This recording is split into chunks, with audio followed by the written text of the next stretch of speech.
What's going on, everybody? Welcome back. Happy Thursday to everybody on The Big Thing. We got some topics to talk about. Hey, remember when Kathleen Kennedy said that Kevin Feige thing? That was never a movie. That was a thing that people just kind of speculated was happening. It was never announced, despite the fact that Kevin Feige said he was working on it, despite the fact that the Loki writer said he was working on it. Well, the Russo brothers said that they were in talks to potentially direct it. So who's telling the truth? We don't know. We'll talk about that. Dune. They put out a trailer. I'm excited for that one. And the other big thing is that Guardians, it's coming out tomorrow, or actually tonight, really. It is on point to make $250 million global. We're excited about that. But what we are really excited about today, Roxy Striar has been talking about Shrinking, the show on Apple with Harrison Ford and Jason Segel for a long time, man. And I finally watched it. I loved it. It's one of my favorite shows that I've seen in a very long time. Well, Christa Miller, who plays Liz on the show, she is just a delight. So awesome. Roxy and I got to sit down and talk with her about the show, the writer's strike, her time. Will there be a Scrubs reboot? So many different things we talked to her about. And it's a really great interview. She was just fantastic. So that'll be on this episode as well. And of course, Roxy's going to give her TV picks. So that and more on this episode of The Big Thing with myself, Roxy Striar, and the one and only Brett Sheridan. All right, let's do it.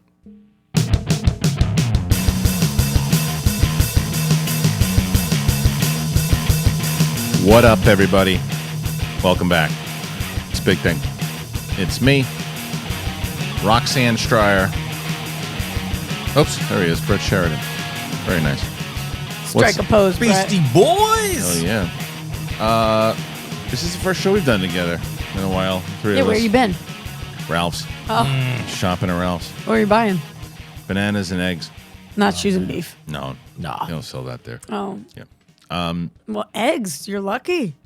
I found them. We're on a shortage. Yeah, it's expensive. High class living over here. Eating eggs. What kind of guy what do you think he is? Eating eggs? Not on my watch, not in this economy. My kids are like, can we get eggs, Daddy? No. Yeah. So let me get this straight. You did a solo show last week because you couldn't pay anyone, and yet you went out and bought some fucking eggs for your family. What's wrong with you? Eggs. Hi, Rox. Oh, it was good. It's good stuff. How'd you like the live? Yeah, still on. Stop this. Stop it. How did you feel about the live show? Some people say I'm a star. Oh, yeah? Mm-hmm. Was that your multiple personalities when you got home into the mirror? Might have been. Yeah, what happened? Who told you to star? Just some people. Who's that? You know what? Actually, there was a bunch of people afterwards that came up to me. And you know what's so funny? I get so many backhanded compliments. Such as? Like, honestly, if you could just hone your craft, you would be a star. Wow. Who said that? You could just hone it in. It's Kristian said that. I said it when you got off stage. I'm sorry. No, but it was Kate. That said that? No. Oh. Kate texted me and said, you got a huge laugh, and I felt really good about it. That's good. Because of my vagina. Well, yeah, so this was, now, because Brett and I are kind of like your big brothers, we got a bone to pick. Oh. Yeah. You wish I hadn't talked about my vagina. No, it was hilarious. It was absolutely hilarious. And if you want to see Roxy talking about her vagina and other things, you can make sure you can go. You can still available. The replay for the entire live show is up at thekristianharloff.com. Oh, so many people have been asking me about that. So that's where it is. Yeah, you can get it. You can either, if you're a member, any of the $10 and up members, you can see it, or you can buy it a la carte. Okay, cool. So yeah, but you can see that. No. This was it. So you came in smoking, coming in wearing the outfit. Yeah. So Brett and I were talking about this yesterday, Brett. So Roxy comes in. Tell me the story about the bag. No. Yes. On the chair? Are you sitting on the chair? Because I have a bone to pick with Brett. Let him tell it first. Let him tell it first. Oh my God. No, she goes, I knew it. Where can I sit? Where can I sit around here? I go, do you want to sit where your giant bag is? That is what happened. Now let me tell you what fucking happened. Here's what happened. Okay, I'm just gonna say it. That bag is bigger than you. Go ahead. I'm gonna say it. You guys are gonna disagree. I'm gonna say it. You're gonna disagree. Okay. I'm going to say it. You're going to disagree. Okay. This is going to get me in a lot of trouble. Yeah. I think that you Spit it out. This is bad. Spit it out. I don't think that you should be a significant other in the green room when somebody who's performing doesn't have a seat. There was no seat next to you, Brett. There was a fucking sliver, and I put my tiny ass fucking bag in the sliver. If I had sat there, I'd been on Brett's lap. And I said, Brett, I could try, and then you scooched over. But there were so many people back there. They didn't need to be there. That didn't need to fucking be there. I'm sorry. I don't mean it like that because I'm going to tell you that I don't disagree with you. I had a friend who came with me, and I said, "Wait the fuck outside." And that's I'm not actually trying to throw shade at anybody. I know what you're saying, but listen, but I will say this: there were people in there that had any one of us said, hey, we're trying to get people like they would have said, oh, no problem. Of course, but I shouldn't have to fucking say it. I know, but people were drinking too. Yeah, I know, and I wasn't, and then people are even that's more annoying. Always the worst. That's the worst. Always the worst when you're not drinking and everybody else says. But I will say this: the outfit was fantastic, but I'm curious as far as with what we were wearing. Where did you think you were going? You know what? 10 out of 10. 10 out of 10 times I would wear the same thing. This is what I called Steph. Where did you think you were going? You've never worn something like that to the studio. So is it on brand? Yeah, not on brand at all. I called Steph beforehand and I said, everybody's going to be in jeans and a t-shirt tonight, and I want to look like a fucking rock star. You're trying to outshine everybody. Yeah. I wore my nice shirt. Yeah, I said, I want to look fucking amazing. Because also, like, what am I doing recently? I've got you guys, like, you remember, you go home to your loving families. I go home to nothing. So I was like, okay, I'm going to go out and I'm going to look fucking dope and I'm going to get some attention and I'm going to go home and then I'm going to cry in a corner. Oh, but at least I'm going to look fucking silky. And I did look silky. You definitely look silky. There's no doubt about it. But yet you had to, well, it's funny. You had to sacrifice having a great seat because you didn't want to flash everybody the goods. Yeah. However, you got a good laugh out of it because of it. I did. There you go. Yeah. Thanks. All Thanks for noticing. Nice job. Yeah. Well, I still think, you think I'm going to get a lot of heat for that? I know that our friends had their people back there for support. But I understand. I think that there is, but it's also, for Green Room, and as it was the first show, people will know that. Look, the good news is the New York Comedy Club, which I love, they have the Stamford Room. There's a new green room that is apparently pretty big. The one in New York, it's like it's not a green room. It's a janitor's closet. Yeah. If somebody wants to come back and say have a good show, and then leave, great. But just sitting there. Remember also, Coy didn't have a seat the whole fucking time. Right. The whole fucking time.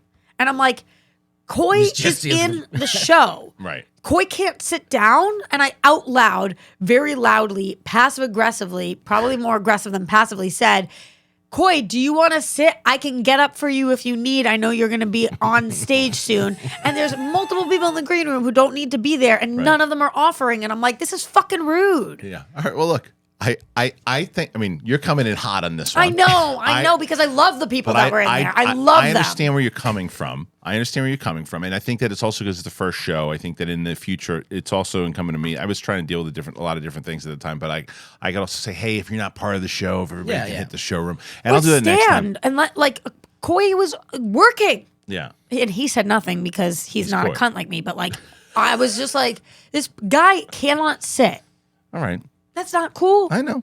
Look, I get it. But nonetheless, it was a fun show. It was. We had a good time. 140 people in that room. That's great. It was great. We had a good time, and we're going to be doing it again. Okay, let me ask you a question. Yes. Yes, that bag was bigger than your body. Yes. What? No. Yeah. I'll bring you the bag. It's a big bag. It was a Star Wars Celebration bag. It was tiny. I don't know about that.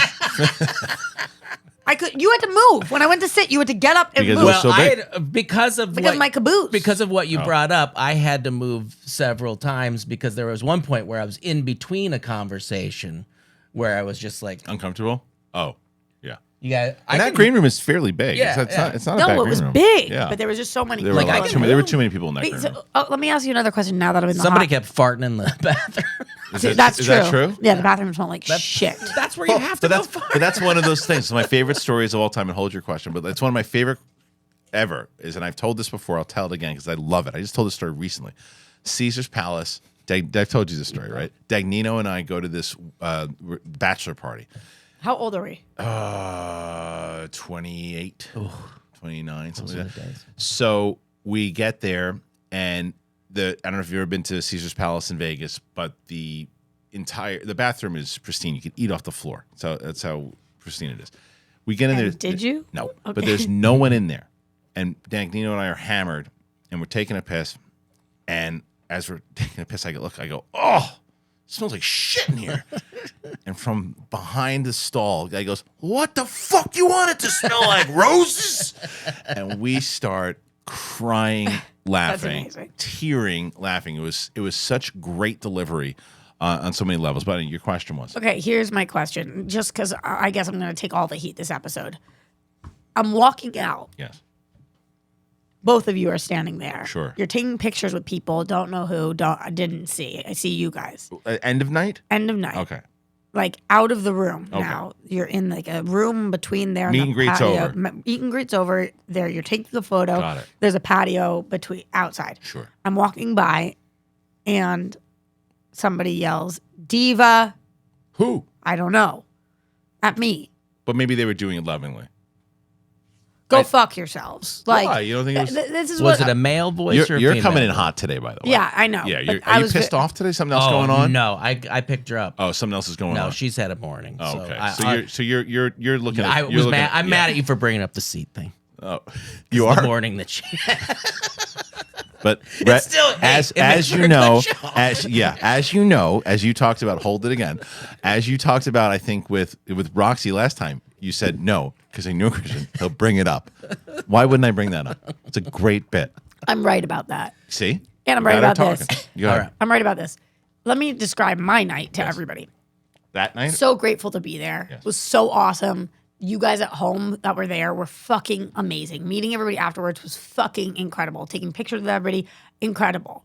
I don't have to do that. Right. I did. Chose to. Yeah, I chose to. I was on the show for the 3-hour show. I was there for 15 minutes. That's Yeah. all I was required to be there, and then could have bounced. Yes. Instead, I stayed after for over an hour talking to people because I wanted to. Yes.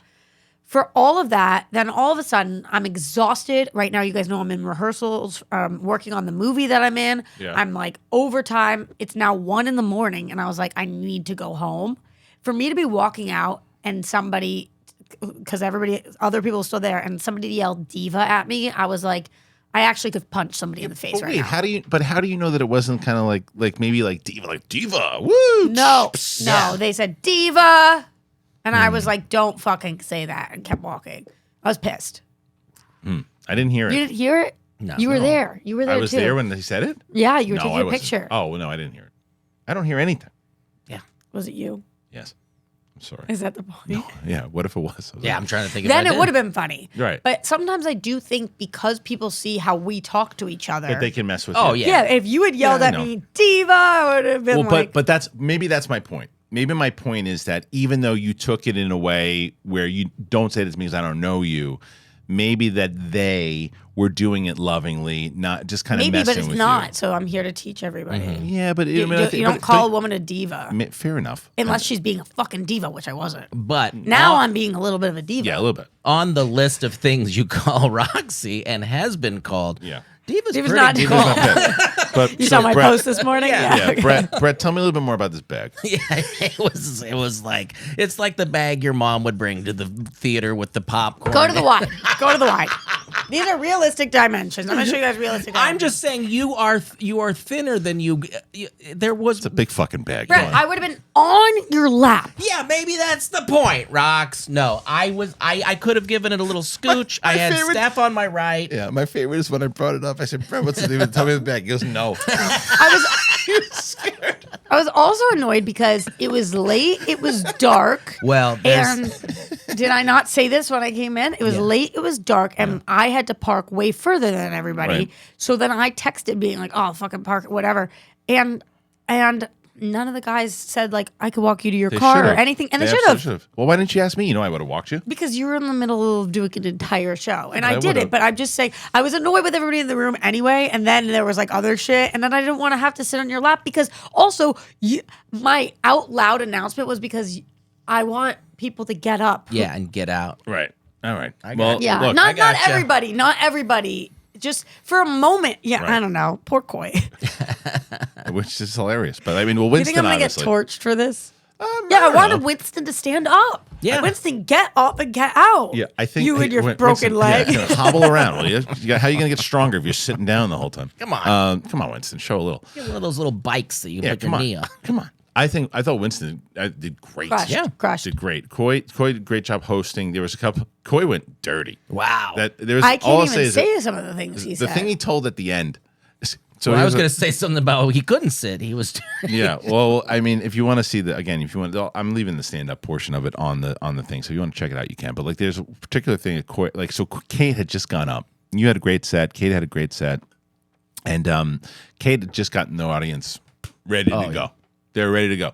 So Coy gets up and goes, I'm going to tell you the heartfelt story or something dirty, whatever I it was. screamed heartfelt. You knew the audience was going to say dirty, and they do, and it was just like, and it didn't bring the energy all the way down, but it stopped it, and it turned the audience Yeah, in it a different. went It went to a different place. It was easy to get them back going, but like it was like, no, stick with either the heartfelt or just bring me up. What I really fuck with about Coy though is that, or fuck with him, like about him, he's like, if it works, if it doesn't, he keeps it pushing. He goes right through it. Holy Yep. shit! I No, was so it impressed was. because some of the stuff. Then somebody yelled, "We should have said heartfelt," Yeah. and he made a joke about that, and I was like, that would have crushed me. Like, good on you that you Didn't you took say the that? risk. Yeah, I just went heartfelt. Change it up. It was good. No, but Yeah, it was good. But no, he hosted the night great, and I had a note with him just like, Why did you have him host?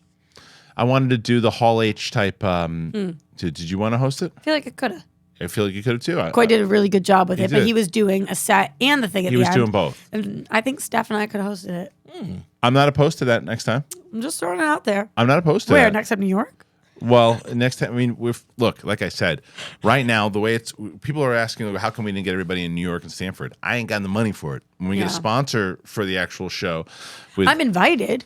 you're invited. Yeah. I said if you can get there and you can I'm invited. you're on the show. If you can get there, I just can't get people there. So we're working on that, and that's as we're building out. We need to sell out New York and Stanford also in order to do more of these things. But all right. Anyway, listen. Before we do, we're gonna go. I mean, that's already. That's what I'm I love sorry. about. No, it's what I love about the Thursday show, and this is what people really talk to me about afterwards too. They like where we go into tangents. We have a lot to talk about anyway, but we'll talk. We'll do one story.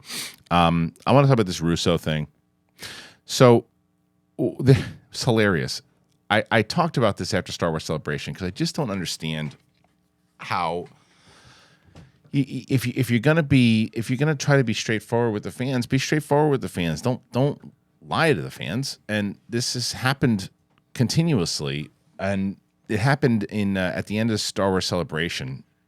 After the announcements were made, there was an interview with IGN, and they were asking Kathleen Kennedy about certain things happening in the Star Wars director world and how people kept kind of dropping off here and there. And they brought up the Kevin Feige project, and she had said he was never really attached to a Star Wars film project, and they didn't even ever discuss an idea, which I said, well, that doesn't make any sense because they talked about Michael Waldron writing that script at one point. Feige has talked about it also. Well, this is from Dark Horizons that said at Star Wars Celebration earlier. G-Man. Yeah, that's right. The G-Man. Is it the G-Man? It's got to be the G-Man, right? Yeah. Gotta be It the was G-Man. hilarious Come if on. if it wasn't. Yeah. There he it's is. G-Man. Of course it is. At Star Wars Celebration earlier this year, Lucasfilm's Kathleen Kennedy said that despite reports, Marvel Studios chief Kevin Feige was never really attached to a Star Wars film, and they had never discussed an idea. That said, it was more than just speculation because Feige had talked about it in the past. Michael Waldron was hired to write the script for the film, which Feige would have produced. And now, new report has Avengers Endgame filmmakers Joe and Anthony Russo confirming that not only was Feige working on a Star Wars film, but they were discussing the possibility of directing it. Appearing on a recent episode of Jason Bateman, Sean Hayes, and Will Arnett's Smart Less podcast, the brothers were asked about future potential directing gigs, including Star Wars. The pair revealed that they were interested and already had some discussions with Feige. They love Star Wars. There were early conversations. There were some early conversations with us. Kevin Feige is a huge Star Wars fan, and there were some early conversations about teaming up with Kevin to do Star Wars. At this point, Feige's too busy to be doing Star Wars, and while it is not clear how long it was in development, the film seems to be scrapped. The next 3 Star Wars films have already locked in directors. Sharmeen Obaid-Chinoy, Dave Filoni, James Mangold. They're all set to direct new Star Wars films, and they're all stories set across different time periods. Taika Waititi's film also seems to have new steam, with reports indicating it could film as early as next year. All right, Roxy, so you hear all this. What's the first thing you think of?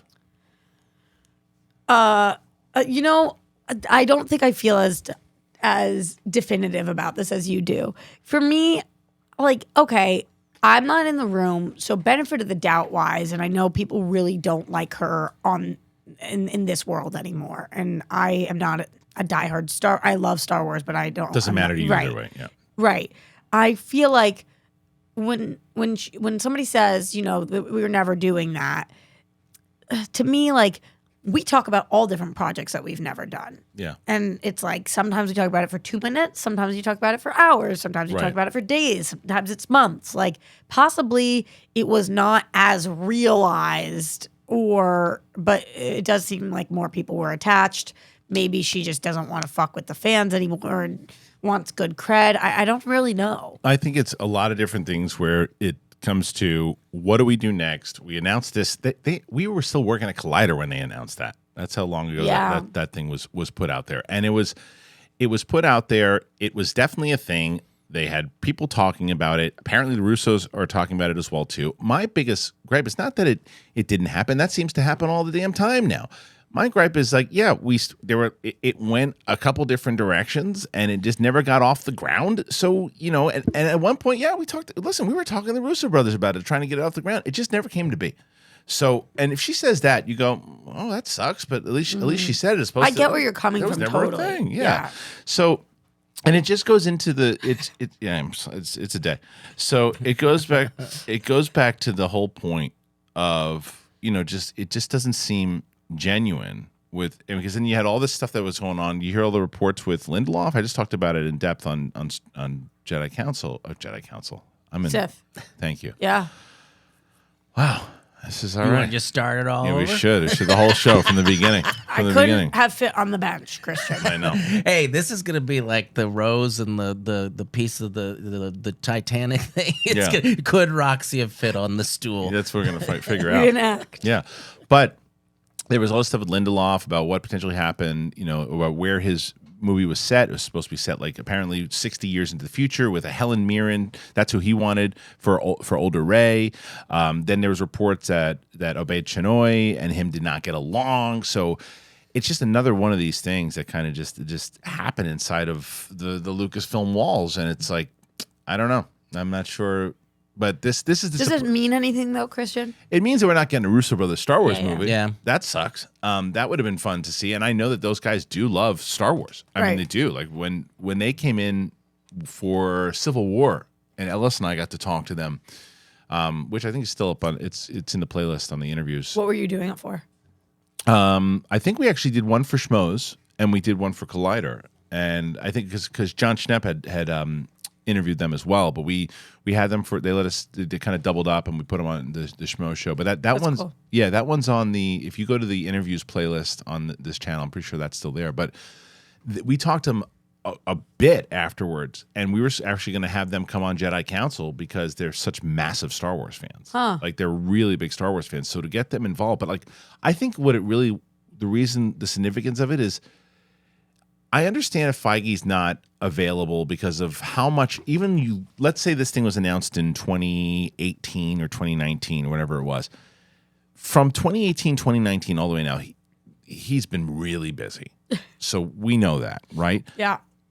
But if you're going to announce that, I'm just saying, or if it's going to get out there and you're going to confirm it that it's a thing, because they all confirmed that it was a thing. That's the part one, she's not telling the truth because Feige confirmed it. Waldron confirmed it. Everybody confirmed it. If you're going to even be in those conversations at all, you make that happen. Or you say, Kevin, you're going to be too busy to do this.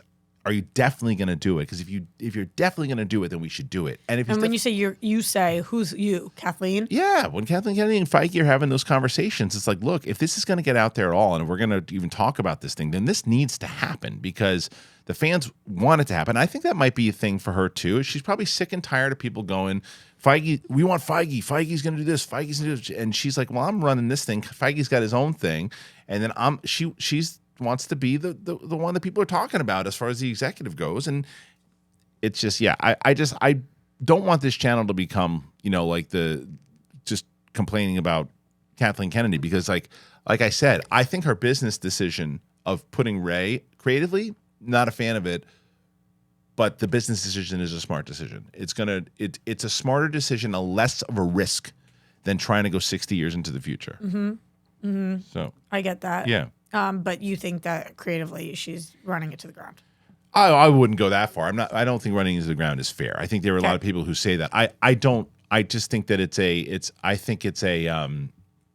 there are some managers that works for certain sports teams, and there's some that don't. Yeah. And you don't want to be lied to at the very end. Of the day. I mean, that's part of it. But I also think that it's one of these. I just think more transparency. You're going to gain more trust from the audience, right? That's part one. And part two is no, I don't think she's driving to the ground because I do think that I think that this movie could make a lot of money, the one with Ray. So business decision, I think it could do well. The next one, the Filoni one, if they do now, whether or not this Luke Skywalker mandate thing, I'm not putting him in it anymore. This is a rumor. I don't know how true this is, but there's a rumor going around that she says no more Luke Skywalker. If that's a bad decision, but I don't know if that's necessarily a call she made. Yeah, I don't know where that was coming from, but I heard it a bunch of times too. Yeah, it could be. Look, and that's I don't envy her position also because there's tons of stuff that is true and there's tons of stuff that people just make up to get more people to go after her, which is not a fun position to be in, and it's also not fair when people always. And this is one that drives me nuts. They'll criticize her. And every time there's a show that they don't like or anything to her, a movie they don't like, they go after her. But if it's a movie that does really well, she doesn't get any credit. They just say, "Well, of course, it's Star Wars." So then, by that, nobody should be running Star Wars, and anybody can just that because someone even said that too, like, "Oh, well, it's Star Wars. The movie can make $1 billion." Yeah, but you still have to call the plays. I feel like she needs a better PR team. Yeah. Like whoever's her publicist, I feel like is not doing a good job putting out the good word about her. Like because kind of what you just said, transparency or whatever, like that takes coaching sometimes. Right. And I know that sounds ironic that transparency takes coaching, but like explaining like this is what makes somebody more liked or whatever. That is a fantastic point that has not been brought up enough because she comes off corporate. Yeah. And the Star Wars fans don't want a corporate thing. It's like maybe there's someone who can coach her through it, be a little bit more personable, to where it's like and say this is the kind of thing you should be saying when asked these questions. Right. It's like here's what you can walk up to this line and don't get defensive over it. Yeah. Because it's happy. And I wonder if she's paying attention to the comments because here's what I said and I stand by this. This is why I respect in her approach because she doesn't care about what the hell we're talking about. She doesn't care if I think that creatively like she knows what the hell she's doing. She doesn't care. But maybe if she cared 5% more, she could tackle it. If she cared about the audience, like really like getting behind her creatively, then yeah. But I don't think she does, and I don't think she needs to. I think her number one priority right now is put $1 billion in that Disney bank account, and she's going to do it. And because that's how good she is as a producer. And I don't care. Well, she's not a good producer because anybody can do a Star Wars. Bullshit. She's going to do it. She's going to find a way to make. I do not blame her. The only one that did not make money is Solo. And I do not blame her for that at all. I blame Bob Iger. And I love Bob Iger. That's all Bob Iger's fault. Yeah, I liked Solo actually. But I know it didn't that's do not the point. It made $400 million, and that's a Star Wars movie, and it's like, and that's because it came out a month after Infinity War, and it came out like 4 months after Last Jedi. It was they put her in a very difficult position, and she did the best she could there. Every other movie she made $1 billion, so she'll do it again. Okay. Anyway, let's move on. Before we do that, I want to get to a couple other things, but before we do that, I want to tell you about our sponsors today. We are blessed to be working with both Sunday and Athletic Greens. Let me tell you about them right now. We are very excited to be talking about our next partner here. I take AG1 by Athletic Greens every day. I've been talking about them for months. It's coming up on years at this point. For me, I take it in the morning as the day's getting going. I put it in a water bottle. I shake it up. Done. It gives me good energy. I've been talking about it forever. Brett loves it. Katie Sackhoff loves it. Why? Because it just makes it simple. You just I'm not a big like vitamins guy. I like one shot, done. For me, it helps energy, sleep quality, and I just never understood why would you take a bunch of different things. You can just take one scoop of powder in water once a day, and you're good. It's a good life hack. It's really great. That's why I love and I trust AG1 by Athletic Greens, and so many of you guys do too now, since hearing about it on this show. It gets delivered to you once a month. Very easy to make it a daily habit. I get the travel packs when I go on the road, when I'm doing the Comic-Cons and things. It's so easy. You just take care of your body each day, and it's that simple. So if you're looking for an easier way to take supplements, Athletic Greens is going to give you a free 1-year supply of vitamin D and 5 free travel packs with your first purchase. Go to athleticgreens.com/bigthing. athleticgreens.com/bigthing. Check it out. And you guys know about Sunday. I've been talking about it actually for the last couple of weeks. And, you know, it's almost spring. Pretty much spring here. But it's almost spring. The weather's getting better. And for me, we've been working on the yard a lot.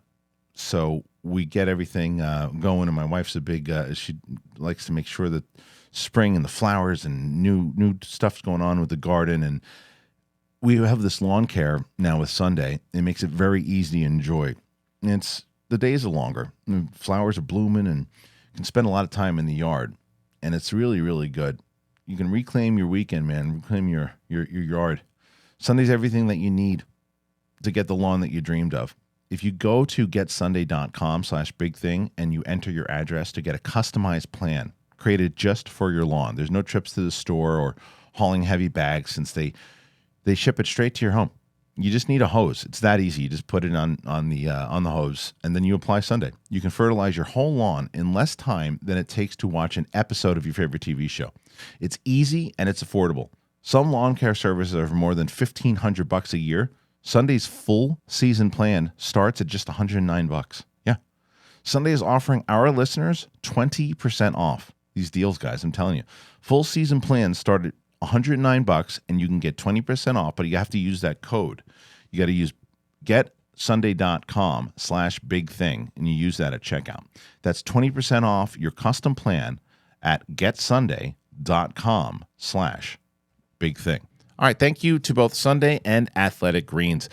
We are so excited to be working with them. We love them so much. And if you guys, I'm telling you, man, we only take sponsors that we really think the audience is going to like. So with spring coming up, we're in spring now, make sure you get yourself some of that kind of. It doesn't feel like it. Doesn't feel like it. But I'm telling you, it works. The lawn's been looking great. And Sunday is amazing. You attach it to that hose, and Athletic Greens.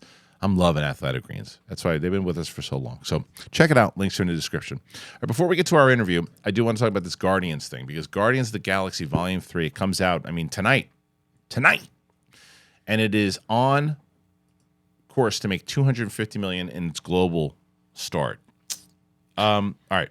Pocket change. Yeah. Marvel Studios' Guardians of the Galaxy Volume 3. It opens this weekend around the globe, and it is reportedly on track for $110 million domestic opening weekend and a further $140 overseas. To put that in comparison, the original Guardians debuted 9 years ago and made $94 million domestically, while the first sequel had an astonishing 146 domestic 6 years ago. Guardians faces the issue of the longest runtime in the franchise at 150, along with the lowest scoring reviews, which is still decent at 80% positive on Rotten Tomatoes. After a bit of a tepid start, advanced ticket sales have been growing and are at 26 million and building. In comparison, last year's Doctor Strange and the Multiverse of Madness was at 60 million in pre-sales, a movie that went on to make 187 million domestic opening weekend. Okay. That's not bad. 187 opening weekend is pretty good. Doctor movie. Strange. Good, Rox. A couple different things on this, Christian. Number one, I just am never going to understand how they track these things. Like, it's crazy, on target to make, and it's just like sometimes they're super far off, sometimes they're not. But also calling 80% of Rotten Tomatoes decent is pretty good. It's pretty good. It's pretty solid. Yeah. Like, I would say way better than decent. Also, I think that this movie is going to absolutely annihilate with fans, and that it's going to really, really hit home with the super fans. I agree with you, and I think this is a bunch of different things here. The reason why I think that Marvel, this is showing this lower tracking, because as you said before, you said 250 is a big number. It is, but not as far as a big blockbuster movie, like a really big number. Normally, like if you're like, wow, this thing's I don't think it's gonna make $1 billion anymore. I did at one point, but like now maybe maybe, but you got to have like a close to like a $500 million opening weekend or global to get close to that so fast. Because 250 and like they said, it's way off from the sequel. And I don't think this has anything to do with the Guardians stuff. I think this has to do with the Marvel fatigue. I think this is that Marvel has not been delivering lately, and it's just like the TV shows have been disappointing, the movies have been fairly disappointing, and I think people are like, okay, fool me once, shame on me, so it's like, or the other way around. Yeah, but we're close. I always mess up. I always do the George Bush to it. Yeah, I always George Bush it. Fool me 2 times. Fool me once, you can't fool me again. Yeah. Don't get fooled again. Don't get fooled again. But yeah, I just even though we're so far past this, we're still talking about a movie about a tree and a raccoon making $250 million. Still a lot. Yeah, like for characters that 10 years ago not one person knew. And okay, I understand at home. Some of you guys are like, I knew. No, but it was. You know what I mean? Yes. Are you racist against trees and raccoons? Roxy. I really am. I really am. It's still an unbelievable feat that James Gunn has done here. I mean, like, if this opens up to $250 million, then he should really be patting himself on the mother effing back. Well, yeah. I mean, 250. What I think is going to carry over here is that people. Because I saw it even in whether it's the out of theater reaction, the non-spoiler review. People are like, I wasn't as hyped because of the stuff that I've seen with Marvel recently, but I don't know. Maybe I'll go check this one out. I think this is one that people are going to go back and check out because of word of mouth. This is a fantastic movie. I think the 20% of the critics are out of their minds. Out of their minds. I think they're out of their minds. But it's sad. The movie has a more solemn tone at times. Yeah. And you mean the movies? Yeah. It's sad. You're saying the fact The that critics the critics are said sad it's too, though. Yeah, no, but yeah, it is. It's got. They seem to have put a lot into this. I mean, you've got a ride at Disneyland. You've got you've got the Christmas special that came out. I mean, which you kind of have to watch this movie. Oh, really? I have to say. I mean, I've seen it, so you don't have to. It helps. There is a reveal in it. Yeah. It is helpful. It helps.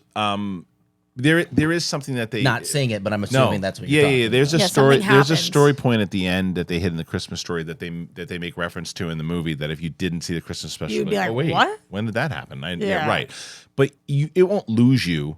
But and also the dynamic between some of the characters too. For sure. Yeah, for sure. Like Drax and Mantis, and for sure. Absolutely. You like I would recommend seeing the Christmas special if you can beforehand, but you won't will it lose you? No, not really. But it's a fantastic movie. The runtime, every movie is long these days. So the runtime doesn't, to me, think it's going to hurt. It didn't feel long at all. No, it didn't. I think this movie is going to do really well. I don't think it crosses $1 billion anymore. I thought at one point. What do you think? 750?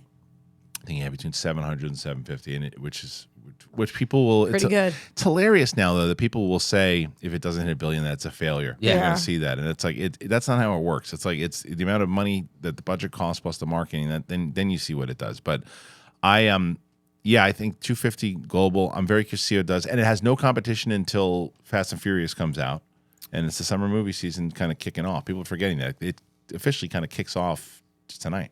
Yeah, damn. Yeah. That's crazy. Yeah. Wow. All my friends that didn't see it for the critic screening, they're all going on Thursday, Friday, or Saturday. They're going to love it. I mean, I really do. I love it. And I think that this is the one thing that I said, like when I walked out of Ant-Man Quantumania, I was like, look, I enjoyed the science fiction element. I thought it was really crazy and kind of sloppy at the end and chaotic. And I don't think everyone's going to like this movie. I think this is going to be one of those movies that people are going to be like, it's going to be divisive. This is the opposite. I think that this, for the critics, I think this is going to be a high-scoring 95% for fans. And I think the critics... It was so good. Yeah, I think the critics are going to keep going down. I don't know what it is with the critics about what they were expecting for this one, but this was the one where I realized as I saw some of the critics posting stuff, I said, this is where when people say to me, even though I go and I review movies, I am not a critic because I can't. For the last few movies that I've seen, I have been so on the opposite page on some of the critics, whether it was Mario or these other things. I am not a movie critic. I really am not. I'm just someone who gives my opinions afterwards after I see a movie, whether you like anybody else does. Then I guess everybody's a critic then, right? But a critic, the way they analyze it and see certain things, that ain't me. What'd your daughter think? She loved it. She loved it. She was emotional. She saw 1, 2. Yeah. She saw 1 and 2 and loved those two. But she was definitely she cried a few times for what was just in general things going on. It's an emotional movie, and I said it, and we made a short out of it. I don't think this is for kids under 10 years old. They hit some dark issues in this one. Yeah. So. And you think the first two are? Yeah, I think more so than this one. This one definitely goes darker than the other two. Okay, it's that time, man. Roxy Striar has been doing television stuff with us for a bit, and one of those shows that she told us about was Shrinking. She had recommended it a couple different times, and I had kind of stumbled upon the first episode and liked it, but it gets significantly better, and I think that Harrison Ford is doing some of his best work ever, like ever. Bill Lawrence is one of the creators of the show and obviously known for Scrubs and Cougar Town and a bunch of other things. And his wife, Christa Miller, is really, really a fantastic comedic actress, fantastic actress in general. And so we had the opportunity to have her in studio to talk about Shrinking, to talk about a lot of different things. And we were so happy to do that because she's super pleasant, just amazing, funny. And I'm not going to tell you about it anymore. I'm just going to let you see it. Here you go. All right, Roxy was not lying. As I told you guys know I have not shut up about Shrinking. I keep talking about it, and if you don't watch it, you're a moron. It's an absolutely incredible show, and I love it, and I can't wait for you guys to now be introduced to Christa Miller, who you probably already know from whether it's Scrubs or Drew Carey or so many different shows and so many different things she's done. But she is Liz on Shrinking. I'm so excited to have her on the show. Christa, how are you? I'm well. Thank you so much. Thanks for joining us. And we have the Roxinator with us as well. Don't worry, everybody. She was so mad at me if I talk to you without it because Christa, it's the truth. It is. She was telling me, she does a television segment on our show. She recommends all the shows, and she watches everything right away. And she's like, you have to watch Shrinking. How long did I say it to you for? Since it came out, every day. Why wouldn't you believe her right away? Because he doesn't trust me. What happened? I don't know. It's not true. I'm. You understand? I'm a parent. I have 2 kids. Yeah. I watch what I can. 3. I Yes. watch Shrinking. Yeah. You know what I'm saying? What's I your watched it. excuse? I guess my excuse sucks so far. Because, so far. But You watch one recommendation out of every 100 I give you, Yeah. and I sold Shrinking so hard that you finally watched and it. it literally had everything in it that would be tailor-made for me, like everything about it. But I'll tell you what I love about the show is that it's not only it's the comedy aspect of it, obviously from the cast alone. But when you look at it, you go, okay, can these particular characters start to go into this cliche thing? And they never do. It always goes onto this road of the mix of drama and good comedy and real situations. So obviously, like when did you first, because you're with your husband coming up with a show with Jason, and did you like see the seeds from the beginning of? What happened was Brett Goldstein was, he's one of my boyfriends, right? So one of my crushes. Obvious, yeah. Obviously. So that's that. But he and we all became friendly, the 3 of us. And then he was writing a script, and Bill goes, it's so funny, it's so cute. Brett's writing a show about therapy, and he has a character in it named Krista. He's writing for you. I was like, oh, for sure, we're gonna run off together for sure. But then I wanted to do, I was like, I want to do Brett's script. And Bill's like, well, first of all, we're it was right when the pandemic ended, and he's like, you're getting other things. I'm like, I just want to do that. And then Bill wanted to write a show about therapy that his was more comedy based and Brett's was dark. And they were like, let's do it together. And then from then on, I wanted to do it. Sure. And also I'm going to say this in the legal way. It's loosely based on my psychiatrist. Stutz. Phil Stutz. It's my psychiatrist. Okay, so that blew me away when I found that out. So that is for the people who don't know. Years. Yeah. I listed that as a top 10 movie of last year that Jonah Hill made with Stutz. So Harrison Ford's character is based on your actual shrink. Exactly. Legally, he's loosely based on a lot of different people. And Allegedly. Allegedly, it could be a many number of people. Yeah, if they hung out in a room, they go, well, you guys have some similarities. Right. So Stutz, and then, right. So, and my whole family, because I've been seeing him for 23 years, knows all the tools and the things, and we all do the thing. And Stutz comes to our house for Thanksgiving. Oh my gosh. And for dinners, and it's so probably inappropriate in psychiatrist world, but we're close, and my kids love him, and if my kids have a problem, they'll call him. We're kind of in that world. So I was just like, as soon as it was going to be about Stutz and cognitive therapy, which I think is so much more helpful than regular therapy that you're just talking and someone says, how do you feel about that? I was in. I mean, I was really like, because they were ready to go probably 10 months before we started shooting. I mean, I was in before they had sold it. I was like, oh, it's going to get sold. I mean, for sure someone's going to buy it. Yeah. What made you know that? I just knew it. I just knew it was so good. I think, Brett and Bill have a kind of a different comic sensibility, even though we all laugh and have the same sense of humor. They're just different. And then when Jason came on board, I just knew that I just knew it was going to be great. You just had that. So have you in your past had that kind of feeling for particular shows you were involved with, or was it really this one that you just kind of knew? Like this, because there's certain shows that just work, and this show just works. Thank you. I mean, I don't think anyone, that's why I hate, I feel like critics have gotten so mean now. They just will be, I don't read reviews, good or bad, but that my friends tell me, that have project out that they get so mean as it gets personal and they'll hate people. And I think, no one's trying to be bad in a bad movie. Everybody, even an indie, you don't know, and something can go awry that the director doesn't do it, or there's for some reason the cinematographer doesn't work, but no one's trying to not make something great. I mean, for the most part, unless you're doing something just for the money, but this show, I remember once, in the middle of this, I turned to Jason and I go, am I crazy? But this feels like special. And he said, I know, but you never know. And yeah. And well, I mean, listen, so I was just talking about this before. I avoided COVID for 3 years. Didn't catch it, was finally caught it about 2 months ago. And I was leveled. I was out. And, you binge. And shrinking put me in such a better mood because I was hurting and I was laughing so hard throughout it, but I was also just like it's loss. I lost my brother a couple years ago. I'm so sorry. Thank you. And between that and being able to have to deal with it in your own way and using humor because something that my whole family has done, obviously, and watching that and how that's kind of shaped in this, but everything that you guys did and the moments that Liz kind of pops up on screen to where she has this purpose is to take care of Jason's daughter in the show, and that's kind of taken away from her at a second, and she's got to figure it out. So she has to find her own purpose, and it's like discovery of like your own self throughout the entire show for each character. I thought for each character, and I think it's interesting with this show. We went away for the weekend a couple weeks ago, and people weren't coming can I have a selfie right away because you think.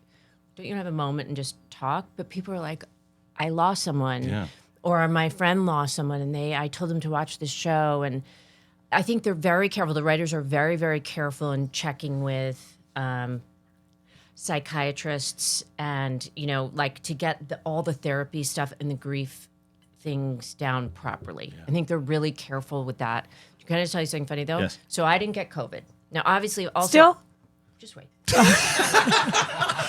Jump the gun. Sorry. Yeah. So also, I'm with a kid. I have a kid that's in high school, a kid in college. I'm seeing people. I'm working, and even though they're testing every day, I've been with people. When we were at Warner Brothers, people are dropping like flies. So then we went to the Vanity Fair Oscar party, which was really fun. By the way, it was really fun. Yeah. But my husband got COVID, and I was like, I think. Because I hadn't gotten it, that I clearly must have superior genes, and I should probably join a study. Yeah, right? I thought the same. I should Yeah. probably Part of the call. X-Men. They're doing a study in New York, Yeah. and I was like, I should probably submit. And then Bill said, and then I started feeling a little nose. I was like, it's allergies, and I was testing it. It was negative, and Bill's like, I can't wait for you to fucking get COVID and you stop with your superior genes. And let me just tell you. So I wrote the 2 lines couldn't have been. It was like the most pregnant of COVID you could be. And I was the crushing disappointment that I don't have superior genes and that my husband only had it for 4 days and worked the whole time. And I was laid out for 10 days. It kicked my ass. It was so rude. It was bad. I was really that really, my ego really took a huge blow. I'm so sorry for you guys. I've had it 3 times, so it must be really, really difficult for you. I'll tell you, my ego though, it absolutely made me laugh though watching it. So your ego should actually be boosted up here because it got me out of a bad place where it was because it kicked my ass. Like I was, and the line that got me, the scene with you and Harrison at that party. Talk to me about that because holy shit, that is some funny stuff, man. That was the most fun show to do. Good. I love that episode, but Harrison on the couch, stoned, and me and it was like our first, but not, I'd worked with him before, but like a bigger thing. And we were just on that couch the whole week together. And we were laughing so hard. I mean, I got Harrison too stoned. And be able to sit with him on a couch was my favorite thing ever. I'm sure, and I'm not going to be able to beat that. No, and he's a notorious pot smoker. Anyway, you never know. But you're going to try to beat it though, because there is a season 2 that is coming. You guys were picked up, so congratulations on that. I was so excited to hear that, and then a little nervous, of course, with the recent news about the WGA strike. Yeah. Do you know how that's affecting you guys at all? Well, none of us are going to cross a picket line, so we're not unless they. Resolve it, we're not going back to work, so that's a bummer. So they have to. They have to. They have to. I mean, shrinking. Yeah. I mean, we got it right. We got to get it back. Listen, I feel like I just want to be clear that I don't write the show at all. So I feel like me being proud of the show. I'm not trying to be braggy about the show because I don't write it at all. Have no input. But again, you're part of the ensemble that makes the show exactly what the reason why it works. It's a team, and the team is. I think you should absolutely be proud of what the things you're saying. I don't think you were coming off saying you were writing it at all. I didn't. No, not at all. I think that when you're in the scene though, and you're able to create those moments, so like because there's a specific thing that you guys say, take that scene with you and Harrison at the party. It's like. It's the chemistry that you guys have to have. It's the moments. It's the timing. So you may not have written the scene, but you made that scene as special as it was. Well, thank you. Yeah. I do think Bill has he has great casting people that he's worked with forever, since Scrubs forever. Debbie, Romano, and Brett. He has a really great way of casting different people that you want to, because when people come up to me too, which I love, everyone and my daughter's friends and my daughter, everyone has a different character that they like, which is great to have that appeal to different. We have an Easter party and I had a 12-year-old boy, Sarah Chalk's little boy, come up and said, "That's my favorite show, Shrinking." I was like, I can't believe this 12-year-old boy is saying this. That's Charlie. great. Do you have a favorite character? No, I'm whoever I'm working with that day is my favorite character. Yeah. You mentioned Scrubs briefly, and I have to ask you because I heard your husband about a year ago say there will be some form of a reboot at some point. Yeah. What would you want to see? Oh, guys, we got to do a Scrubs reboot, and we got to get Bill on it. And Bill is getting annoyed because now I have everyone say it all the time.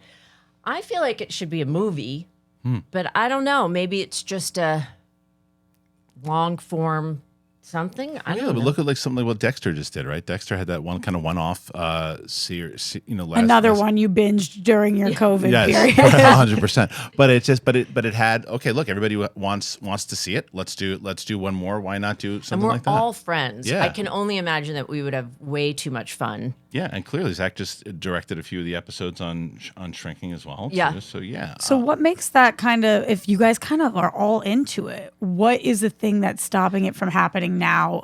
I just need to know as let a me tell you massive my husband's person. schedule. Yeah, tell me. So when we were doing Shrinking, he was also doing a show for Apple with Vince Vaughn called Bad Monkey, which was an hour, and in Miami, in the Florida Keys. So he would fly back and forth, and we have kids, and see kids, and be shrinking and doing writing. And now he went right from editing Shrinking to, I mean, he can't do it now because he's working, but editing Bad Monkey and writing new Shrinking episodes. This is my husband's schedule. Right. He hasn't had a day off in ever. Yeah. He's there writing, doing everything.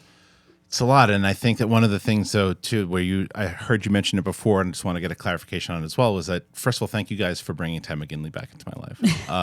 Comedy assassin. He really, really is, and there's so much I relate to. By the way, too, there's a certain thing. He's pissing on the balcony, and you come out like, stop pissing in the flowers. But the things where he's it just You relate to that, Kristian. I do. That's you. There was something that happened. I'm going to That's say the a couple one of years thing. ago. That's the only thing. But I told my wife about it. I told her certainly it's just a relationship that you guys have. But no, the thing that I related to is the idea that he's like, look, I'm going to be home soon, and you're like, you should find stuff to do. He's like, no, you should find some stuff to do. It's this relationship, this back and forth that they have, but his timing and the stuff that he does and bringing him back to where he's not just kind of, and that's what I meant, the kind of cliche road it could have went. It could have been he's just the dopey husband that does. He's not. He's a really smart dude who he's just kind of, sometimes he's a little lackadaisical. Sometimes he just knows what he wants. And I love how kind of laissez-faire he is. It's great. You know why I love Ted? I mean, really, Bill has been trying to cast him forever, and he's gotten him so close to things, and it's been so frustrating. And this show, they were thinking of all different comedians and different. And I said, well, first of all, it's got to be someone handsome. Let's just start. Let's get I want to have a night. Come on, who am I going to be married? I'm as cute as a button. I'm going to be married to someone handsome. Yes, you are. Right? Yep, Thank you. yep, And got you. and then he goes, oh my God. Called me up from work. What about Ted McGinley? I'm like, oh my God, hire him right now. He goes, and he doesn't have to test. He doesn't do anything. And we get him on as a recur. Love this. And then everyone fell in love with him. He's also really lovely to work with. We've had also the dramatic stuff. We have great chemistry. Yeah. And I also think that I didn't want to play the cliche of having the annoying husband, even though he bugs her sometimes. I think they have a great sex life. I think they have because I think they have a sexy life and love each other. Yeah. Why does it have to be a marriage that one person's annoyed and the sex life doesn't work? And they're annoyed by each other. You get annoyed with people in marriage, but it's a matter of how much they love each other. You can tell how much they love each other. You can tell how much they know each other. That's the whole thing. They know each other. Yeah. Yeah. So speaking of casting, though, so obviously right away. So your husband says we need Ted McGinley. You go out and get him. Yeah. How does the Harrison thing come about? Oh my God. So we're Bill was just like, it would be great. And also my Stutz says, I'm just going to retire. Jonah Hill made a documentary about him, and Harrison Ford's playing him, allegedly. Allegedly. He was like, I'm retiring. And what else? I mean, Phil is from New York. He's like this New York kid. Anyway, so Bill said, they brought up Harrison Ford.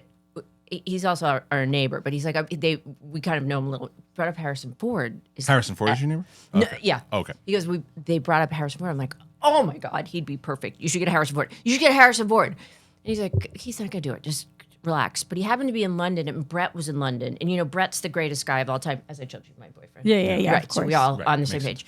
And Brett was there, and Harrison was doing Indiana Jones. And so he said he liked the script.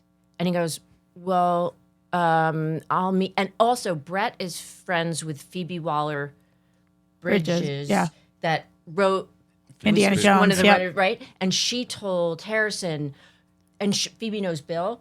Oh, Bill and Brett are the best. You should totally meet with Brett.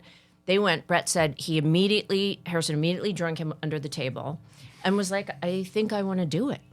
And that was it. We were like, what? Then it was crazy. That is crazy because, again, 15, 20 years ago, you hear about certain people doing television. You're like, no, it's never going to happen. Right now, it's like, who's next? Right. And then Harrison, what a year with 1923 plus this show. And I love 1923. I love it. I think I said this I'm an Indiana Jones guy. I think that this is the best work he has done. And since, Raiders of the Lost Ark is still my thing. But and he's done everything. But there's something about what he's doing. It's that classic Harrison Ford. But Yeah. and I've seen him do comedy, but not like this. No, and he's funny. And you know what he says? He's actually from the second he comes on, he's every man. He's like, oh, I'm just a regular actor. But he is, he says afterwards, this is the most fun job I've ever had. He goes, in the writing, he said, I didn't know. And I think he likes that, TV moves faster, and we have fun with him, and he's very funny in real life. He's very dry and very funny. You have to be to pull that off, what he's doing. You have to be like that. So the line that got me was, and I've been quoting, Roxy's sick of me saying it, but I rewound it so many different times. Who wants some pancakes? Fuck yeah, I'll some pancakes. Killed me. killed me. He just says that out of the blue now all the time. But how did you guys? Because I heard you had mentioned that in order to find out if a take is working, you hear the crew. You want to hear the crew. But the problem is, our Rodney Dangerfield Caddyshack thing is they got to stay quiet until cut. Yeah, so that's why Bill is horrible on set, and Zach is too. Like, if you're doing something funny, especially if they've like pitched a joke, just because why some people are great on set is because like Bill especially, we missed him when he was doing Bad Monkey, but he'd be on an iPad sometimes. He'd be like, that joke's not working. He has no ego about that.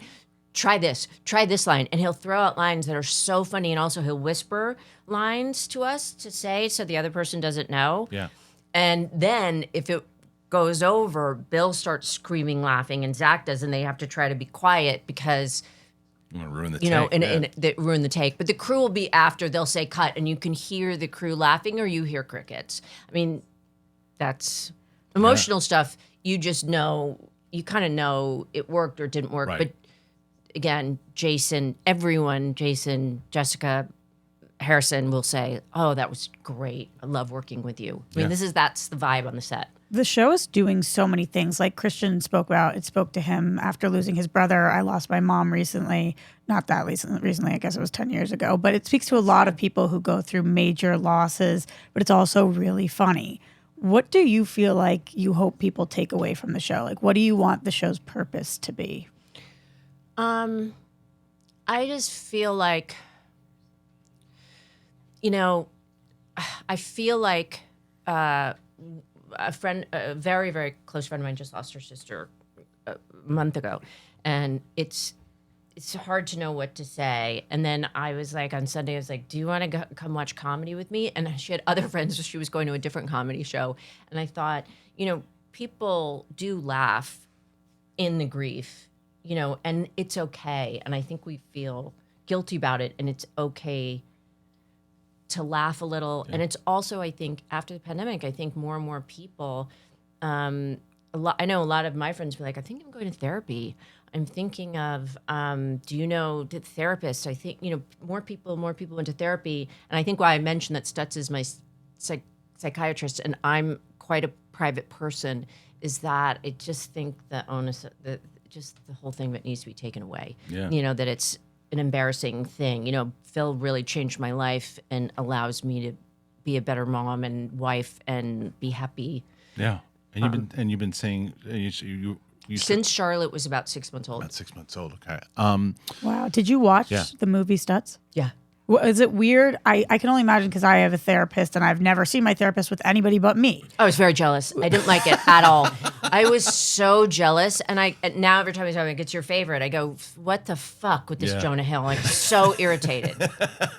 I don't even want to know that he sees other people. And he sees really cool people. But it seems like it. But and in general, it's just listening to the stuff that because Perry was in here before, and you guys had a really great conversation. Just the career that you had is incredible, and the stuff that you've worked on, and the comedies that you've been involved with, and you've worked on obviously network television. Now you've with the streaming age now, and in the height of streaming age, you're on Apple. Do you have a preference as far as like how network kind of works and how streaming works? The streaming networks is. Well, I can only say that Apple's just been so lovely to us, and no one's down there. We're not doing any table reads or giving notes. They trust Bill, which I don't know if it's Bill or Apple's been really lovely to work with. But I've worked with Warner Brothers since Drew Carey, and they've always been fantastic to work with. I've never had an issue with like different some network or studio being a problem. I think it's also like just maybe like the creative on how it works, because it seems to me, you obviously know better than I do, but when it comes to character development, I feel on the streaming shows, like I think one of the reasons why television is more so where it's at even than movies, to be honest. And I'm a big movie buff, but you can develop so much in character that like I think that back again 20 years ago in front of a studio audience was not that you couldn't do it, but tougher to do because it seems more cinematic now. What's great is that, when you're doing, and I know from Bill when he would do Scrubs, you have to get it to like 20, like 20 4 minutes or Right, 22 right. minutes because Yeah. there's commercials. So you're just, you're just tightening, and he's like taking out stuff, taking out character development, getting the jokes in, having it move well, getting all of it in. And with being on a streaming, it's still a half-hour comedy, but it can come in at 30 minutes. Right. It can come in at 32 minutes. I mean, you don't want to go really past that because it'll be too long. But so you Let have a it little more breathe. room to let some of the moments sit. Right. And I'm used to rushing a little bit, of making sure you get the joke. And now I really like learning shrinking. Like I can sit with it for a second, take my time. Yeah, it's like being on stage for stand up, and it's like you've got 20 minutes as opposed to 8, and you can do you have that time. Like the other day, we just done a live show, and it was like I had more time to breathe and take those moments and take those pauses, because it's like because like you said, it's like you can still hit those jokes in that amount of time, but the shorter amount of time, but you really got to you got to use the rhythm. Yeah. Yeah. We talked earlier about how, no, you don't write for the show, but I think a lot of people don't know your involvement with your music, not just on this show, but a lot of different shows. I credit you, you don't have to say this, but I credit you for finding Ed Sheeran, at least for me, because with Cougar Town, I mean, that's unbelievable. Who else do you feel like career-wise you found really early on? Josh Radin. Oh, big one. And then we brought back, I'd always loved Colin Hay. I would see him at Largo. And then we put his song on. He kind of had a revival of, and he's so fun. If you ever want to see him live, he's so funny and so good. Foster the People, Pumped Up Kicks was nowhere. And I put that on. That's huge too. Where are you? What are you doing? Just everywhere you go, listening? I go down wormholes. I have a daughter, Charlotte Lawrence, who's of a course. singer-songwriter, and she'll send me... Unbelievably success's. Congratulations. Thank you. And she'll send me music. Her boyfriend is a very successful producer, Andrew Watt, and he's just been playing with Iggy Pop. He's a musician and a producer. And I get music from people, and then I'll go down wormholes. And then I go... There's different places where I go. But I try to... I'm doing that work now for the next season. Right. So I bank the music. I have my favorites that I want to use. But again, there was 10 favorites from last season that I couldn't use because for some reason they just don't fit in the scene. Right. So you put them in a place. They're still new enough that I could hold them. Yeah. But when it works when you get goosebumps. Yep. And then I give it to Bill, and Bill's like, well, that's great. That works. Well, so how does that? Because that's, to me, that's like one of my dream things. I do that. It's the most fun. It's so much fun. By the way, if Bill will call me up, he's doing Bad Monkey Note, and I have a partner, by the way, I don't work, named Tony Von Purview. I don't work by myself. But Tony's taking the lead on Bad Monkey, but Bill will call up and say, you got to look at the scene. Okay. It's all on my thing. And you got to do this thing. I'm not kidding. 8 hours can go by, and I have no idea where the time went. It's the most fun job. I love that. And that was, you answered my next question, was that you get sent the scene, and so because obviously there's some people that if they're writing a particular thing, then they can write to the music. But if you're looking at this particular single, what would work there is this, and so sometimes maybe there's one that you had from I don't know. Sometimes you can use a song from 10 years ago if it still fits, and not on Shrinking. Not on Shrinking. I mean, we have. And I'll do for Harrison, I'm allowed to. Yeah. But we really are trying to keep it, because I feel like, I know this sounds cheesy, but music has given me so much of my life. And I feel like, being able to start, it gives someone a help to someone's career, that it's like something that I can do to give back. And I was talking to Ben Gibbard, who's the lead singer for Death Cab for Cutie, and he produced Charlotte's last album. And he wrote, and with Tom Howe, and produced the theme song. That's been for Shrinking. Gibbard, for Shrinking. And he said to me, when we were started, you used a Death Cab song on Scrubs, and we were still going to little venues, and that money, I remember he said something he was able to buy an amp or something like that, and kept us all going, because that is a chunk of money you get for clearing. And he said it's such a gift. And I just thought, so I like to use new bands. Yeah, I get Harrison, though, not so much. Right. But I've got so much fun. Yeah, but that fits the character too. Yeah, for sure, absolutely. So with music, where does that, obviously with your daughter being super talented in music, and where did that come from inside of your family, with musicians? My mom had me when she was young. Mm-hmm. She was just a week turned 20 okay. when I was born. And she was a supermodel. And so she was exposed to a lot of cool music, and we only had cool in our very conservative house, but we had cool music. And then in New York, I used to fill in for this DJ at a club my friend owned, and so when he would take a break, and I would love it. And I've just, it's always been my thing. And also, since there's a Walkman, so whatever iteration of that, I would walk around New York listening to music. It was your therapy before Stutz. Well, yeah, it was my therapy before Stutz. Also, you used to go to SNL as a kid, correct? Yes. That must have been exposure to all different kinds of music. I saw every band. And cool. when you go to the musical rehearsal, there's no one there. So it's Wow. like the Clash. Do you remember anybody? Oh my gosh. Duran Duran, because we were in love. I was in Duran Duran. I'm in my high school varsity jacket and with my friend from high school watching Duran Duran, and no one's in the audience but like Simon Le Bon's mom. I was like, this was the best. That's cool. I have to thank you once again. What an absolutely great show this is. I can't wait. Hopefully the strike is done. You guys, everybody, all the writers get what they deserve. And I can't wait for season 2. I cannot wait. Thank you so much for giving us the laughs and everything that you have. And thank you for coming in to share your time today. Thank you so much. I'm so flattered, and I will pass along your kind words to Bill. Please do. Please do. And to Stutz. And to Stutz. All right, guys. Once again, Christa Miller, check it out. If you have not checked out Shrinking, do it. All right, back to me, Roxy, and Brett. Here you go. All right, there's our interview with Christa Miller. She was cool, wasn't she? Yeah, she was awesome. Really great. Really And, great. yeah, Well, East Coast vibes. it was, and I think that was what was so fun about that was that you got a chance to. You were here, and Yeah, it's always fun to see because I get a little nervous because you guys have done this a lot, Yeah. and I go, oh yeah, oh no, I know who that is. Oh wow, you know, Scrubs, and and I'm trying to act all casual. I'm setting up the camera, telling her about her mic and stuff, and she's just so cool and so laid back, Yeah. and like there was a little hiccup about certain Timings. things, and Yeah. and it was like she's like, oh yeah, let's do it, and wanted to. I think she genuinely really wanted to go a little longer than she did. It was a great interview. It's and a great lot of fun. conversation. And I think Roxy and I knew because Perry and I have been working together for a little bit.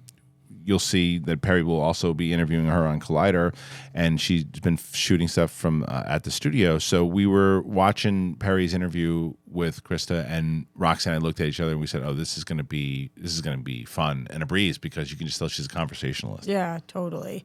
She was very, very like open, but she also didn't do that thing that sometimes happens with people who are open where they talk forever about one question. Like she knew exactly how to do it. It was interesting. I was listening to her in an interview a little bit ago, and she was talking about how nervous she gets to go on talk shows, and because she's like doesn't get nervous to act, but she gets nervous because she like doesn't know what the questions are. And I was thinking, we should have told her afterwards. There's nothing to be nervous about. She's like great at it. She's so great. Really about good it. at it, and I think that's So hopefully you guys enjoyed the episode or the interview rather. We had a great time talking to her, and she was on the way out. She's like, "Once season 2 comes out, I got to come back." I was like, "You better." Yeah. Like, if you haven't seen season 1, I wanted to bring Bill too. I have so many man. questions for Are you him, and they've kidding me? been doing some interviews together recently, and I'm like, I'd love to. go. So anyway, make sure you check it out. The show. If you haven't seen season 1, please watch it. It's so good. Speaking of TV, Roxinator is here to bring us the latest and greatest in television of stuff that I will watch probably immediately tonight. Yeah, so I recommended Shrinking to you, and finally you watched it. So you're going to take my picks on all these? I'll watch every single one. Great. This first one, then, you actually should be watching because you know the creator behind this. Who's this? I'm talking about Working Moms. Oh, yeah. Working Moms finally dropped its last season on Netflix. So if you live in Canada, you got to see this final season a little bit ago. But for us in this country, we just got it on Netflix, and I binged the entire final season in one night. Because she's hilarious, man. I've loved this show. I think it's interesting because I'm not a mom, and I know that they are so geared towards working moms. I also heard this final season annihilated. It was like in the top in so many different countries. Good. Yeah. And so I think it's very relatable because it's got a group of moms who work all different jobs, whether they take hiatus from that or not, and how they deal with all of it. So it's a very universal, obviously, show. But I'm not a mom, and I still think it's like one of the funniest shows on TV. They really put themselves out there, and I was so impressed with this final season. I really feel like they could do another one, though. Why is it the final, did they say? I don't know. Netflix likes to pull the plug fast, huh? I think it's not BBC. What the fuck's Canada? CDC, CBC, what is whatever Schitt's Creek and same thing. Kim's Yeah, Convenience Canadian, and right? I thought it forget was Canadian Canadian. Broadcast Okay. and CBC. somebody out there. Canada and Europe and all those and Korea, but they don't like to do. No, they don't like to run things into the ground They like did like we do. 7 seasons or something. That's Though. But it's crazy. just like I wish it could have I gone remember, forever. yeah. So I love these characters. Catherine Reitman was the first Schmoes Know co-host that Mark and I had for at least about a year or so, and She's a great creator. she really is. She has a great guest appearance in the final episode that I don't want to spoil for Oh, people, okay. but Yeah. that's awesome. So Yeah. she's just awesome and living Liv a really Tyler. great legacy for Yeah. her family. You know, she was a movie reviewer in the space. That was where it was. She Crazy. she had a show that it was great. It was very creative. The show that she had that Mark and I guessed on a bunch of different times. You probably can still see it That's awesome. on there. Yeah, Why haven't you introduced us? I haven't talked to Catherine. I in feel a like she while. could be my big sister. Yeah, maybe she might maybe so. But I have to. Yeah, she used to do guest appearances. You and don't stuff. even care about me. I'm sorry. I love her. My apologies. What's next? Okay, what's next is a show actually that Ellis texted me. Are you watching? And I was like, oh, I don't know if I want to watch this because it's that show Love and Death. So I just caught up. There's been 3 episodes. This is the Candy Montgomery show. And remember, I already recommended to you guys watching Candy on Hulu last year. That was Jessica Biel playing Candy Montgomery, known killer Candy Montgomery. I don't want to give details for those of you guys who don't know, but this is a real true crime story about a woman who is a murderer.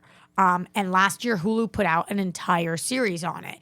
This year, Elizabeth Olsen is playing Candy Montgomery in the show, and it's on HBO Max. Oh, okay. And it's called Love and Death, and 3 episodes have dropped so far, and then it's going to go to weekly. And so it's really interesting if you watch that show. Finally, I was like, okay, I'm going to just watch this one to try to compare. So I'm mostly, now that I know the story, I'm mostly like, what are the differences in the way that they're telling it, and what's the difference in the performances?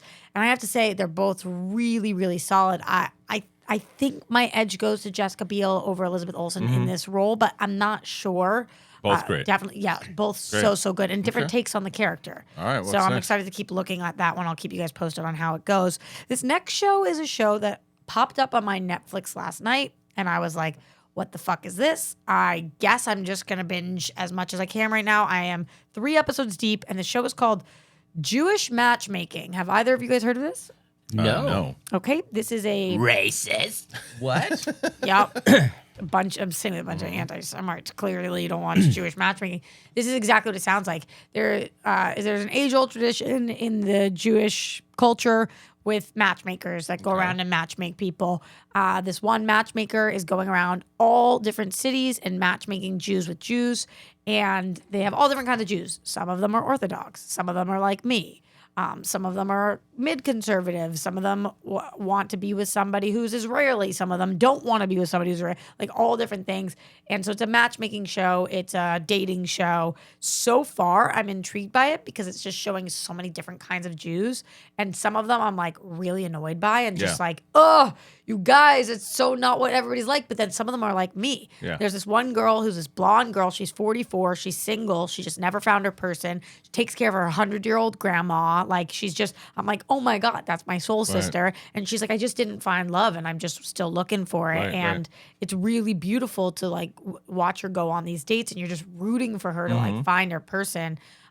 So I'm liking the show so far. I'm going to finish it by next week and I'll tell you guys if it's worth the entire binge. Okay. And then finally. The last one, I have to have it on my list every single week until it's off the air, and that is Succession. I can't stop talking about it. I can't stop watching it. I watch every episode twice. I love this show. Best written, best performed show on TV. They are very lucky they're ending right in time for WGA because, gosh, does this show need its writers? Yeah. Like, It's they would not survive. I mean, I have heard nothing but amazing things about it. That's gonna So be one. good. That's gonna be one that I probably. Do you watch it? No, I'm watching The Glory, which is 16 episodes. so many episodes. Of reading. No.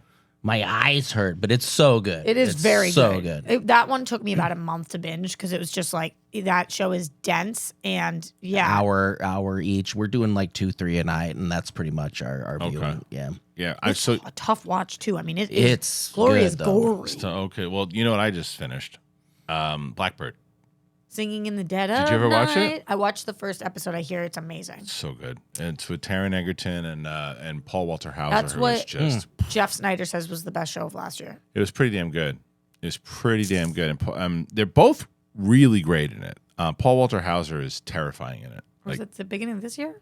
It was the end of last year, whatever it was. I think it was the end of last year. But Paul Walter Hauser is terrifying in this role. Okay, I gotta watch. It's a true story, by the way, which is even crazier. Okay, damn. Do you know what the story is? No. So not giving a lot away. I mean, this is the premise of the show. This is, again, a true story that there was this guy who was like the big college athlete and came from this. His dad was a cop, but very glorified cop, but still was on the take and all this stuff too. But he wound up becoming this big college athlete, womanizer and all this stuff, and winds up getting himself involved in drugs and not taking drugs, dealing drugs and like arms and stuff too. And then he gets caught by the government, and it looks like he's gonna be able to have this deal where he does like 4 years or whatever. His dad's like, take the deal, you do like 4 years. The DA really wanted to make an example out of him, and there was like a little hiccup inside of the deal. He winds up doing 10. So he does 10 years, and he's at this club, but he's like super charming. This is the Taron Egerton role, and he's super charming. You've seen the first episode, so he's super charming, and he's basically buddying up with everyone, doesn't get himself into trouble. Paul Walter Hauser is a guy who is a suspected serial killer, and so they make a deal with Taron Egerton. They go, look, if you can go in to this criminally insane prison, which is compared to where you are now is a country club compared to this place, but if you can go in there and you can charm up to this guy and get him to tell you where the rest of these bodies are, because they only have him on one case, and he might get an appeal, and he might be out on the street again. But if you can get him to tell you some of this stuff, we'll give you from 10 years to nothing. Jeez. So he's got to make this decision to do it, and obviously that's the whole premise of the show. But it's a true story. And I looked and I finished it, and I want to like spoil stuff too, because like I have so many questions about the show. All right, I gotta binge it. Yeah, you got to, and like I have like the end of what happens of how this all. I'm like I have. It's like. I have so many questions, but it's fantastic. That's another one on Apple. Did you watch the Tetris movie? No, I hear it was really good too. Okay, I'm gonna watch that as well too. I haven't seen it. So that's also Taron. Right? That's also Taron, yeah. But all right, make sure you check out Roxy's picks. She's got them there too, and also please Speak leave for yourself. You check out Roxy's picks. Mm-hmm. Please make sure that you go and you comment and let us know what you thought of the interview today with Christa Miller. Please, please, please, and thank you. It helps us get some more of these interviews. I appreciate you very much. And we will see you guys on the flip side. For myself and Roxy and Brett, this is The Big Thing. Thank you, everybody, and we'll see you next time. Peace.